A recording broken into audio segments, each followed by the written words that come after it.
자, 4월 30일입니다. 4월달 한 달을 하나님께서 우리 함께 하시고 인도해 주신 은혜를 진심으로 감사를 드립니다. 이제 5월을 바라보며 우리의 가정과 우리의 삶이 더욱더 하나님께 가까이 되기를 바랍니다. 자, 오늘 말씀 시편 106편 34절 48절 말씀으로 우리가 교훈을 받고 함께 기도합니다. 기도 제목 한번 따라 하십니다. 내 신앙의 기준이 무엇인지 살펴보게 하시고 세상의 방식에 동화되지 않게 하소서. 아멘. 사랑하는 성도 여러분, 우리는 고난의 때보다 풍요로울 때 우리의 신앙이 느슨해지기 쉽습니다. 힘들고 거친 광야에서는 하나님만 의지하던 이스라엘 백성들이 가나안 땅에 들어와 정착하여 풍요를 누리기 시작하자 오히려 그들은 하나님을 떠나기 시작했습니다. 그리고 타락하게 되고 결국 하나님의 징계를 받게 되는 불행을 겪게 됩니다. 오늘 시편의 본문의 배경이 이와 같은 사실을 보여주고 있습니다. 그러면 우리는 질문하게 됩니다. 왜 풍요 속에서 신앙이 약해지는 것일까요? 풍요롭게 보이는 세상의 방식과 가치관을 쉽게 받아들이기 때문이에요. 그리고 세상과 동화되는 것을 죄라고 여기지 않는 느슨한 마음이 생기기 때문입니다. 분명히 풍요는 하나님 주신 복인데 그 풍요 때문에 우리의 신앙이 느슨해질 수 있고 또 하나님을 멀리할 수 있고 세상에 동화되어서 결국 세상과 같이 우상을 섬기는 삶을 살 수 있다라는 것입니다. 그래서 오늘 우리에게 주시는 교훈을 마음에 새기면 좋겠습니다. 첫 번째는요, 죄의 타락은 작은 타협에서 시작한다는 것입니다. 보면 34절은 이렇게 시작합니다. 그들은 여호와께서 멸하라고 말씀하신 그 이방 민족들을 멸하지 아니하고. 무슨 말씀인지 아시죠? 네. 하나님께서 이스라엘에게 가나안 땅을 선물로 주시고 가나안 족속을 다 쫓아내라고 말씀하셨습니다. 그 쫓아내라고 하신 이유를 이미 여러 차례 말씀하셨습니다. 그런데요, 이스라엘 백성들이 처음에는 열심히 이방 민족을 쫓아내다가 중단을 합니다.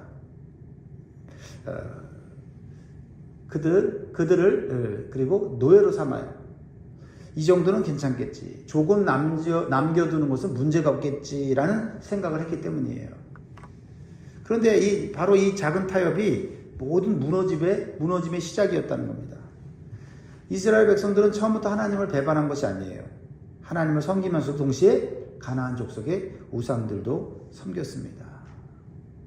그러니까 풍요 속에 들어가면 하나님을 바라보기보다는 세상을 바라보기 쉬운 게 우리 마음이에요. 아무래도 고난 속에 있을 때보다 우리의 신앙이 약해지고 또 기준도 허물어지는 것을 우리는 느낍니다. 그 결과가 어떻게 진행됩니까? 35절 36절을 보세요. 그 이방 나라들과 섞여서 처음엔 섞입니다. 그리고 그들의 행위를 배우며 36절에 그들의 우상들을 섬김으로 그것들이 그들에게 올무가 되었도다 라는 겁니다. 처음엔 이방 민족들을 지배하면서 삽니다. 즉 이방 민족들의 죄악과 우상들을 멀리 한다는 거죠. 그러나 잠시 후에 이방 민족들과 또 섞입니다. 섞이다 보니까 자연스럽게 세상의 방식과 가치관을 배우게 됩니다. 그리고 그것이 좋아 보입니다. 그래서 쾌락을 즐기고 우상들을 섬기게 되어 다시는 빠져나가기 어려운 올무에 빠지게 된다라는 겁니다. 사랑하는 성도 여러분, 죄는 갑자기 깊어지지 않아요. 타협해서 익숙해지고 결국은 동화되고 마지막에는 예배의 대상이 바뀐다라는 겁니다. 이것이 죄의 진행의 방식이에요. 우리 일상생활에서도 쉽게 경험되는 과정이죠. 어떤 사람이 다이어트를 결심했습니다. 오늘부터 절대 군것질을 하지 말아야지. 그런데 친구가 찾아옵니다. 반드시 친구가 찾아오죠. 맛있는 것을 가지고 찾아옵니다. 이거 한 번만 먹어봐. 조금만 먹어봐. 아니야, 나 이제 군것질 안 하기로 했어. 근데 그래? 오케이. 한 번만 먹어봐. 그래서 한 입 먹습니다. 맛있습니다. 두 입 먹습니다. 그 다음에 한 봉지를 먹습니다. 결국 다시 원래대로 돌아갑니다. 문제는 많이 먹은 것이 아니라 처음 한 입을 허용한 것입니다. 신앙도 마찬가지입니다. 큰 타락은 하루아침에 오지 않습니다. 이 정도는 괜찮겠지. 그 한 번이 시작입니다.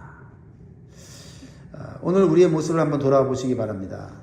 우리는 세상의 가치관을 얼마나 자연스럽게 받아들이게 있는가? 세상의 가치관이 우리에게 지금 편하게 느껴지는가? 세상의 기준이 하나님 말씀보다 더 쉽게 느껴지는가? 그렇다면 우리는 이미 세상에 섞이고 세상을 배우고 있는지도 모르겠습니다. 그래서 성경은 우리에게 경고합니다. 작은 타협을 절대 가볍게 여기지 말라. 그렇죠? 우리가 영적으로 민감할 때, 요거는 죄는 아닌 것 같은데 죄로 들어가는 통로일 것 같은 그런 느낌이 있잖아요.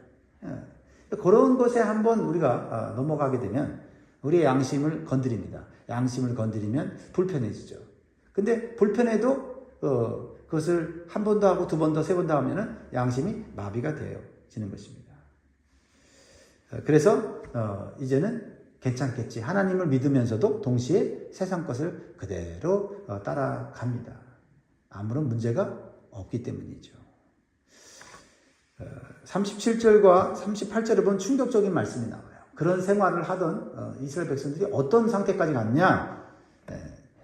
37절에 그들이 그들의 자녀를 악귀들에게 희생제물로 바쳤도다. 심지어는 이제 자녀들을 우상제물로 바치는 그러한 데까지 이르렀다. 어떻게 이렇게 갑자기 그렇게 돌아갈까? 아니요. 갑자기 그렇게 된 게 아니라는 거죠. 38절에 무죄한 피, 곧 그들의 자녀의 피를 흘려 가나안의 우상들에게 제사함으로 그 땅이 피로 더러워졌도다. 우상 숭배는 결국 가장 소중한 것을 무너뜨리게 된다라는 것을 보여줍니다. 처음엔 단순한 타협이었는데 어디까지 가죠? 풍요와 안전을 이유로 자녀를 희생시키는 자리까지 가게 된다라는 겁니다. 이것이 죄의 본질이고 죄의 결과입니다. 죄는 반드시요 가장 소중한 것을 무너뜨려요. 사랑하는 성도 여러분, 오늘날 우리는 자녀를 불에 태워 제사하지는 않습니다. 그러나 더 교묘한 방식으로 자녀를 희생시키고 있어요.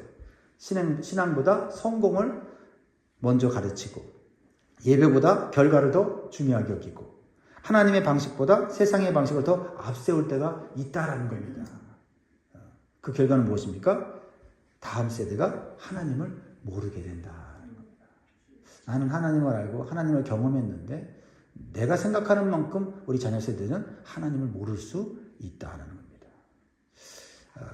한 믿음을 가진 부모의 이야기입니다.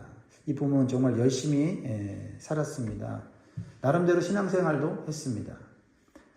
그런데 마음속에 있는 분명한 어떤 그 기준이 뭐냐면 내 자식만큼은 나처럼 힘들게 살지 않겠다. 그래서 더 많이 열심히 일했습니다. 자녀들에게 공부할 수 있는 좋은 환경, 좋은 기회를 다 주었어요. 그런데 어느 날 식탁에서 자녀가 충격적인 말을 합니다. 엄마, 아빠, 나 교회 안 가도 되지? 꼭 교회 가야 되는 건 아니지? 순간 부모의 마음이 멈춰버립니다. 왜라고 물었더니 자녀가 이렇게 말합니다. 우리 집에서 하나님은 그렇게 중요한 분 같지는 않은 것 같아. 이렇게 솔직하게 말합니다. 그 말을 듣는 순간 깨달았습니다. 자녀에게 아낌없이 모든 것을 다 해주었는데 가장 중요한 것을 잃어버리고 말았습니다. 사랑하는 성도 여러분, 우리는 자녀를 위해 산다고 말하지만 무엇을 남겨주고 있습니까? 성공입니까? 아니면 하나님입니까? 그래서 우리는 반드시 물어야 됩니다. 나는 무엇을 위해 살고 있는가? 그리고 내 삶의 방향이 내 자녀의 신앙을 무너뜨리고 있지는 않은가? 무너뜨리려고 한 건 아닌데 자녀들에게 있어서는 가정에 하나님이 보이지 않고 부모의 삶에 하나님을 기준으로 삼는 삶이 보이질 않는 거죠. 우리의 선택 하나하나가 다음 세대들에게 하나님의 말씀과 믿음의 유산을 물려주는 결정인 것을 기억하시길 바랍니다. 이제 40절로 넘어가면 분위기가 상당히 좀 어려워집니다. 무엇입니까? 하나님은 회개하지 않는 죄를 반드시 징계하신다라는 것을 보여주고 있어요. 40절 같이 있습니다. 시작. 그러므로 여호와께서 자기 백성에게 맹렬히 노하시며 자기의 유업을 미워하사. 하나님께서 진노하십니다. 오래 참으시지만 끝까지 참지 않으십니다. 근데 이 하나님의 진노를 오해하면 안 됩니다. 하나님의 진노는요, 감정적인 폭발이 아니에요.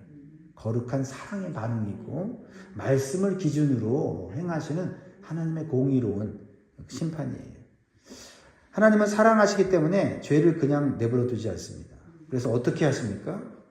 41절 42절을 보면 그들을 이방 나라의 손에 넘기심에 그들을 미워하는 자들이 그들을 다스렸도다. 세상 문화와 우상들을 섬길 때는 좋았는데 결국 그들이 세상 문화와 우상들로 압박하고 통제하더라라는 겁니다. 42절에 그들이 원수들의 압박을 받고 그들의 수하에 복종하게 되었도다. 여러분, 자유가 아닙니다. 내 마음대로 산다는 게 그게 좋은 게 아닙니다. 결국은 내 마음대로 살았던 것에 대한 대가가 온다는 사실입니다. 하나님이 하시는 심판이 무엇입니까? 그냥 내버려 두시는 거예요. 죄를 짓게 내버려 두는 거예요. 원하는 대로 살게 해주는 겁니다. 평안하다. 모든 것이 형통하구나. 사실 그 평가와 기준을 올바로 해야 돼요. 편안하다, 형통하다, 잘 되는구나. 근데 그게 어떻게 보면 하나님이 원하시는 방향과 다르게 가기 때문에 편할 수도 있어요. 그것이 가장 무서운 심판입니다. 왜냐하면 그 결과는 항상 같기 때문이죠. 죄는 자유를 약속하는 것처럼 보이지만 결국은 더 깊은 묶임으로 들어가게 끌고 들어갑니다. 결국 압박과 죄의 종노릇으로 이어지는 거죠. 한 사람이 늦은 밤 도로를 달리고 있습니다. 차가 없으니까 점점 막 속도를 올립니다. 처음에는 60마일, 그 다음에는 80마일, 그러다가 120마일까지 올려요. 신납니다. 막 마음껏 달립니다. 그런데 갑자기 눈앞에 장애물이 나타나요.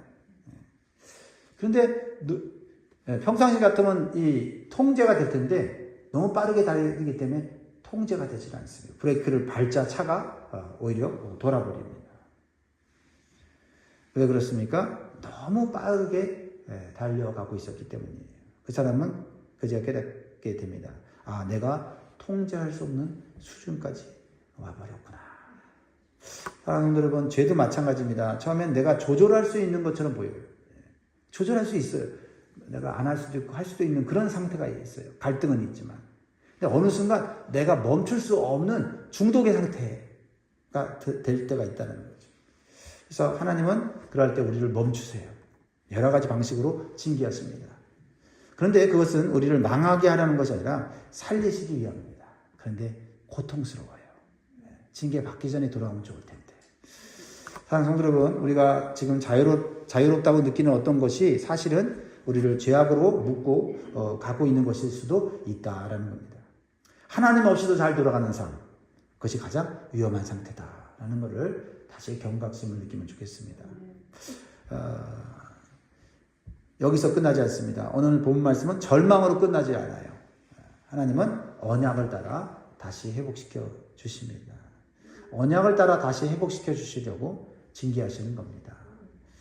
44절을 보세요. 그러나 여호와께서 그들의 부르짖음을 들으실 때에 그들의 고통을 돌보시며. 그러나가 있어요. 이 그러나가 복음이에요. 인간은 반복해서 실패하지만 하나님은 반복해서 구원하십니다. 45절은 더 중요한 말씀을 하십니다. 45절 같이 있습니다. 그들을 위하여 그의 언약을 기억하시고 그 크신 인자하심을 따라 뜻을 돌이키사. 왜 하나님 우리를 다시 구원하십니까? 다시 회복시키십니까? 우리가 잘해서가 아닙니다. 하나님이 약속하셨기 때문이에요. 하나님의 언약은 신실합니다. 하나님의 인자는 변하지 않는 사랑입니다. 그걸 붙잡아야 돼요. 그래서 우리는 소망이 있어요. 넘어졌습니까? 실패했습니까? 괜찮습니다. 중요한 것은 다시 돌아오는 거예요. 하나님의 공의를 붙잡고 다시 부르짖는 겁니다. 하나님 여전히 우리의 부르짖음을 들으시는 분이세요. 47절 보세요. 여호와 우리 하나님이여 우리를 구원하사 여러 나라로부터 모으시고 우리가 주의 거룩하신 이름을 감사하며 주의 영예를 찬양하게 하소서. 이제 이 시인의 기도를 우리가 자세히 보면 특징이 있어요. 뭐냐면 우리를 구원해달라고 기도합니다. 개인이 아니라 공동체예요. 구원의 목적은 단지 나만 잘 되는 것이 아니라 내 주변에 있는 모든 사람들이 하나님을 예배하는 공동체로 회복되는 데 있어요. 이게 회복하는 심령의 마음이에요. 하나님, 내 죄를 용서하시고 나를 회복시켜 주옵소서. 아니, 우리 가정, 우리 공동체를 회복시켜 주옵소서. 이런 공동체에 대한 회복, 그 부르짖음이 있어야 된다는 거죠. 왜요? 회복돼서 또다시 세상으로 나는 게 아니라 하나님을 찬양하고 예배하는 그러한 신실한 삶으로 돌아가는 것. 그것이 목적이 되어야 됩니다. 사랑하는 성도 여러분, 하나님은 여전히 자신의 백성들을 모으시고 예배 공동체를 만들어 가기를 원하십니다. 이 하나님의 비전을 우리가 깨달아야 돼요. 우리는 개인의 문제만을 해결만을 위해 기도하는 사람이 아닙니다. 다음 세대와 교회가 하나님을 예배하는 신실한 백성으로 돌아오도록 기도하는 사람이 되어야 될 점이 있습니다. 사랑하는 성도 여러분, 이스라엘의 문제는 하나님을 몰라서가 아닙니다. 하나님 없이도 잘 살 수 있다고 하는 착각 때문이에요. 작은 타협을 죄로 여기지 않는 느슨한 신앙이 문제였습니다. 자, 오늘 우리 또 결단합니다. 더 이상 세상과 타협하지 않겠습니다. 세상의 기준이 아니라 하나님 말씀 위에 서겠습니다. 다시 언약을 붙잡겠습니다. 어떠한 상황에서도 하나님만을 예배하는 사람으로 살겠습니다. 결심하는 것이 중요합니다. 그리고 하나님의 긍휼을 붙잡는 것입니다. 사랑하는 성도 여러분, 언약 위에 선 예배자는 결코 무너지지 않습니다. 그 예배자로 오늘도 서시는 저와 여러분 되기를 주의 이름으로 축원드립니다. 기도하겠습니다.